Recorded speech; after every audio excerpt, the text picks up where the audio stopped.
दोस्तों, आइए आपका स्वागत है आपके अपने YouTube चैनल इम्प्रूवमेंट स्टडी पे।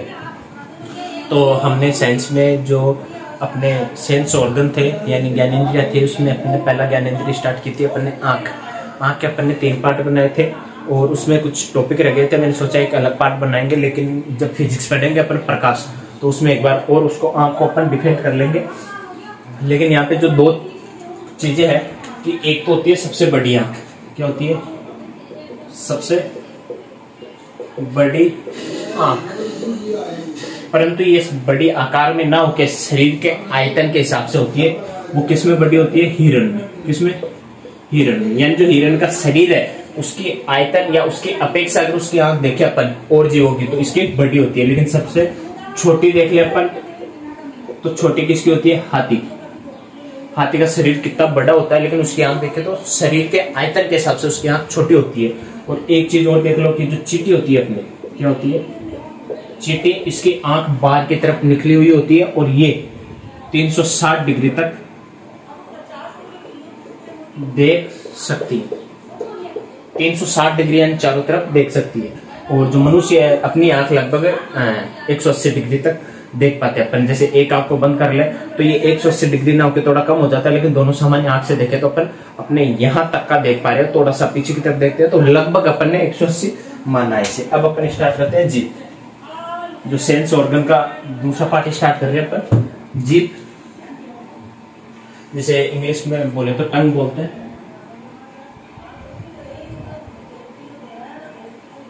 जीभ ये क्या होती है? जीभ अपने आमतौर पे अपन देखें तो जीभ स्वाद का कार्य पता लगाने में होती है। ये स्थायी उत्तक होती है। कौन सी होती है? स्थायी उत्तक। क्या स्थायी उत्तक कार्य देखें तो अपन इसका कार्य होता है, मेन कार्य ये होता है, पहला कार्य मिले स्वाद का पता लगाती है। स्वाद का पता लगाने का मतलब जैसे तीखा है, नमकीन है, खट्टा है, मीठा है, उसका पता लगाती है। दूसरा अगर मैं कहूं तो आवाज नियंत्रण यानी वॉल्यूम कंट्रोल जो होती है। वैसे वॉल्यूम बॉक्स अपना यहाँ पे है, लेकिन वॉल्यूम बॉक्स से अपन बोल रहे हैं, ठीक है, लेकिन इसको नियंत्रित कौन कर रही है? जीभ। उसको कंट्रोल कौन कर रही है? जीभ कर रही है। तीसरा ले ले, वैसे बहुत से लोग इसे मानते नहीं, लेकिन अपने को लिखना होगा कि पाचन तंत्र का एक अंग। जैसे पाचन तंत्र में जितने अंग होते हैं अपन मोल पढ़ते हैं कि मुख से जाके ग्रास नली, ग्रास नली से आमाशय, छोटी आंख, बड़ी आंख, परंतु खाना स्टार्ट पचना कहां से हो जाता है? मुंह से प्रारंभ हो जाता है। कि अपन जैसे बाइट को रखा मुंह में तो उसको चबाते हैं, चबाने में दांत सहायक होते हैं, दांत भी एक भाग हो जाएंगे पाचन तंत्र का, ठीक है। लेकिन चबे हुए भोजन को पीछे करना और बिना चबे हुए को दांत के नीचे लाना, उसका कार्य कौन करती है? जीभ। तो अपन इसको क्या करते हैं कि पाचन तंत्र का एक ये भाग है। इसमें क्या पाई जाती है? स्वाद कलिकाएं। कितनी? 10,000। जो जीभ है इसके अंदर क्या पाई जाती है? 10,000 स्वाद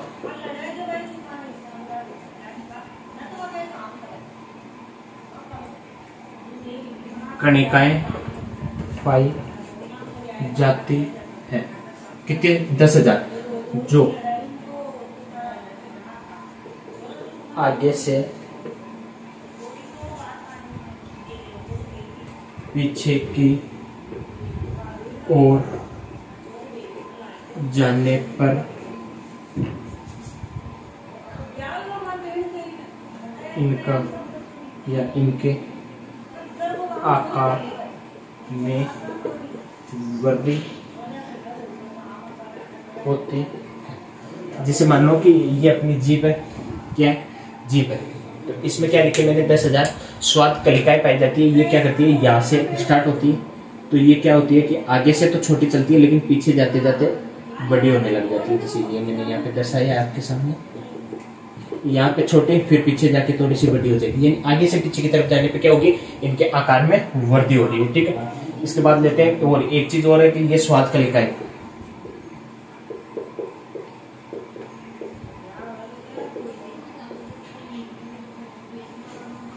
कलिकाएं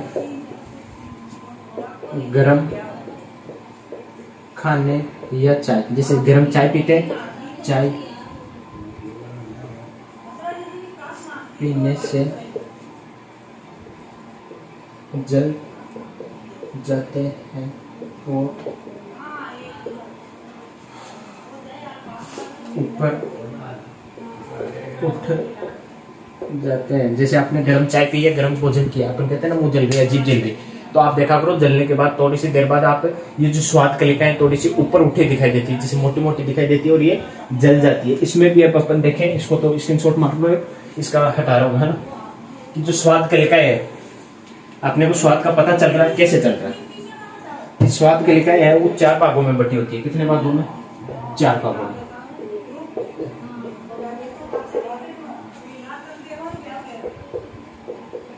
कलिकाएं 4 भागों में बटी होती है।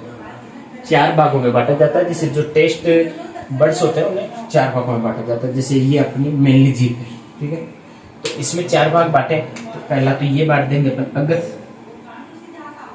एक ये बांट दें, दूसरा, तीसरा और चौथा। ये तीसरा मान लो, ये चौथा मान लो, ठीक है। और पहला, दूसरा, तीसरा ऐसे मानो तो भी कोई दिक्कत नहीं। इसको लिखते हैं अपन अगर पश्चिम, यानी अगर आगे का, पश्चिम पीछे का। इसको क्या लिखेंगे? वैसे साइड जैसे किनारे होते हैं, ये अपना कोई भाग है, तो इसको और इसको अपन बोलते हैं पार्श्व यानी किनारा, ठीक है। दोनों तरफ होती है ये, इधर और इधर। तो इसे बोलेंगे आगे की तरफ है, आगे का किनारा है, तो इसको बोलेंगे अगर पार्श्व। क्या बोलेंगे? अगर पार्श्व। ये पीछे की तरफ है तो इसे बोलेंगे पश्चिम पार्श्व, ठीक है। अब इनका स्वाद देखें तो जो अगर पार्श्व है, अगर का ले लो पहले। अगर होता है मीठा, क्या होता है? मीठा। पश्चिम होता है, वो होता है तीखा, मीठा तीखा। और यहाँ खा रहा है तो खा से क्या हो जाएगा? खट्टा। क्या हो जाएगा? खट्टा। अब मीठा खाने के बाद अपन क्या खाते हैं? नमकीन, यानी नमकीन मीठा साथ में चलता है। आगे मीठा, पीछे तीखा, फिर नमकीन और खट्टा, ऐसे भी याद कर लो। और ये जो भाग है, यहाँ कोई टेस्ट बर्ड्स नहीं पाए जाते, यानी अपन इसको लिख सकते हैं no taste bird, no taste, यानी स्वाद। ये क्षेत्र क्या हो गया? स्वादहीन क्षेत्र हो गया, ठीक है। ये अपनी आंख है लगभग, और एक चीज और की जो औसतन आंख की लंबाई है, आंख क्या, सॉरी जीभ है, जीभ की लंबाई। आंख निकल गया पीछे, आंख था इसलिए, कि जीभ की लंबाई, क्या जीभ की लंबाई कितनी होती है? तो 10 सेंटीमीटर या 4 इंच, ठीक है। इसमें भी अगर पुरुष की पूछिए औसतन, यानी लगभग पुरुष की कितनी होती है, तो पुरुष की होती है 8.5 सेंटीमीटर। लेकिन महिला की पूछे, महिला की होती है 7.9 सेंटीमीटर। यानी अपन कहते हैं ना कि औरतों की जबान लंबी होती है, वो ज्यादा बोलती है, औरतों की जबान छोटी होती है अपेक्षा पुरुषों की जबान लंबी होती है। जैसे एक आंख का भी है कि आंख का औसतन वजन कितना होता है, तो 8 ग्राम। वो पीछे का था, वहां बताना भूल गया, इसकी वजह से याद है, तो आप देख लेना। जीभ की लंबाई 10 सेंटीमीटर औसतन, और पुरुष की कितनी औसतन, तो 8.4 सेंटीमीटर, और महिला की 7.9 सेंटीमीटर। एक बार और देख लो इसको, कि आगे की तरफ क्या पाया जाएगा? मीठा, पश्चिम की तरफ तीखा, अग्र पार्श्व यानी नमकीन, और पश्चिम पार्श्व यानी खट्टा। अगर आपको कोई टेबलेट लेनी, आपने देखा होगा आगे यहाँ नहीं रखते आप, है ना, उसको डायरेक्ट पीछे की तरफ यानी निगलते हो टेबलेट को ना, चबा के नहीं खाते हो। चबा के खाएंगे तो ये जो टेस्ट बर्ड है इन सब में ये जाएगी और उसको पता चलेगा। यानी जो कोई भी वस्तु खा रहे हैं अपन, जैसे कोई खाना खा रहे हैं, जैसे मान लो मिठाई खा रहे हैं, आगे की तरफ क्या दिखा रहा है? मीठा, इधर क्या दिखा रहा है? नमकीन, इधर खट्टा, इधर तीखा। जैसे कोई भी वस्तु खा रहे हैं उसका कहाँ पे कौन सा स्वाद पता चल रहा है, तो वो ये है ना। जैसे अपन नमकीन खा रहे हैं तो अगर आगे की तरफ तो कोई पता नहीं चलेगा, लेकिन यहाँ जाएगी तो नमकीन लगेगी। या जीभ इस तरह तक होता है, स्वाद का पता लगाती है, पाचन का एक भाग है। और क्या है कि आवाज नियंत्रण। ये हुआ अपना जीभ। इसके बाद अपन स्टार्ट करते हैं अपना नाक। इसको एक बार देख लो, स्क्रीनशॉट ले लो इसका। अब अपन देखते हैं इसमें नाक को देख लेते हैं, क्योंकि ये छोटी क्लास है तो इसमें डबल कर देते हैं। एक सेंस ऑर्गन और देख लेते हैं, नाक। ये अपन मानव शरीर के देख रहे हैं ना, आप मत कहते ना कि सर अलग,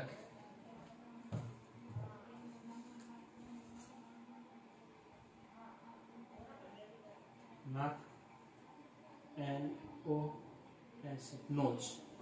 ठीक है, अगर मानव शरीर के अंदर नाक की अपन कहें तो इसका मेनली कार्य क्या होगा? जैसे नाक है, नाक का मेनली कार्य क्या होता है? एक बहुत से लोग कहते हैं कि सांस लेने में काम आता है, लेकिन सांस का काम नहीं आता है, ये ओनली फॉर श्वसन मार्ग प्रदान करता, क्या करता है कि श्वसन मार्ग प्रदान करता है। जैसे मान लो आप कहते हो कि श्वसन का एक भाग है, ठीक है माना मैं, लेकिन आप कहते हो कि इसके बिना श्वसन नहीं होता, तो मैं कहता हूँ नाक बंद करके अगर आप मुंह से सांस ले रहे हो जैसे, तो ले सकते हो। अगर दोनों ही बंद है, बहुत सी जगह आपने देखा होगा हॉस्पिटलों में, यहाँ पे किसी की नली निकाली हुई होती है नल की, और मुंह और यहाँ पे मास्क लगा होता है, और यहाँ से क्या सांस लेने के लिए काम लेता है, तो श्वसन मार्ग प्रदान करती है, ना कि श्वसन का कार्य करती है। ठीक है, दूसरा इसके अंदर क्या पाए जाते हैं, कार्य देख लो इसके, है ना, तो ये क्या करती है, गंध का पता लगा, ना क्या करता है, गंध का पता लगाता है। इसमें भी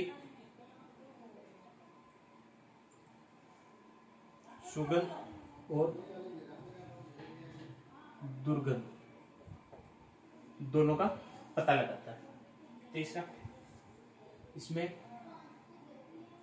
1 करोड़ क्या पाई जाती है, या 1 करोड़ को छोड़ो, हाँ लिख लो, 1 करोड़ ओल फैक्ट्री बोलते हैं इंग्लिश में, और हिंदी में बोले तो 1 करोड़ नसें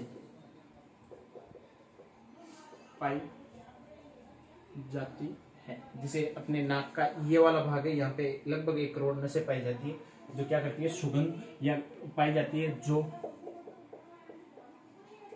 गंध का पता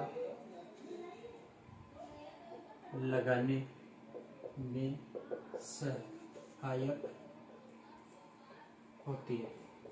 और सबसे ज्यादा अगर ओल्फैक्टरी विकसित होती है तो कुत्ते की होती है। जैसे कुत्ता होता है, आपने देखा होगा कि जो पुलिस वाले होते हैं, कोई केस हो जाता है या तो उसके लिए कुत्ते को सूंघा के और उसको ले जाते हैं, यानी उसकी ओल्फैक्टरी होती है, सूंघने की क्षमता ज्यादा पाई जाती है। वैसे कुत्ते से ज्यादा शार्क मछली होती है, उसकी पाई जाती है, लेकिन शार्क पालतू ना हो नहीं है ना, कुत्ता एक पालतू जानवर मानते हैं अपन, और कुत्ता अपन इजीली कहीं ले जा सकते हैं, लेकिन शार्क को नहीं ले जा सकते, इसलिए शार्क की अपेक्षा कुत्ते का प्रयोग किया जाता है पुलिसों द्वारा। यानी कुत्ते की जो है ओल्फैक्टरी या नसें हैं जो सूंघने वाली, वो क्या होती है, अधिक विकसित होती है। ठीक है, और नाक में धूल कणों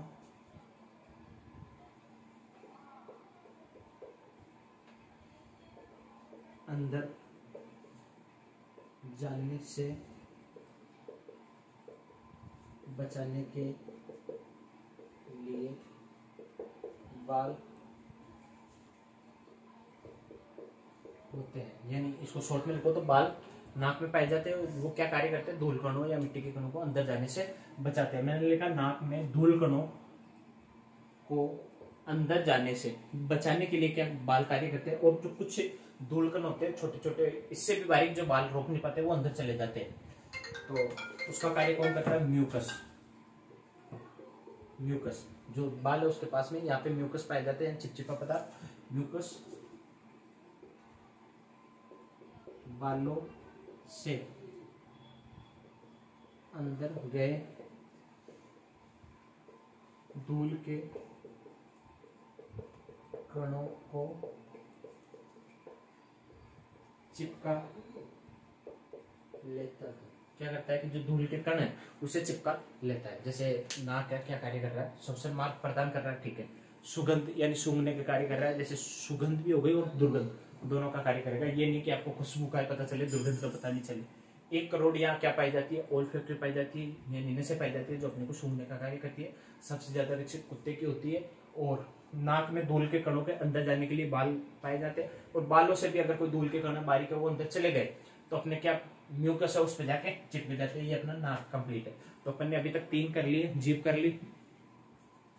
सबसे पहले तो अपन ने आंख की थी, उसके 3 पार्ट बनाए, आंख के थोड़ा बड़ा था तो आंख को अलग किया, उसके बाद जीभ और नाक इस पार्ट में कर लिया, यानी अपने 3 ऑर्गन हो गए। नेक्स्ट बचे 2 ऑर्गन अगली क्लास में करेंगे। ठीक है दोस्तों, धन्यवाद।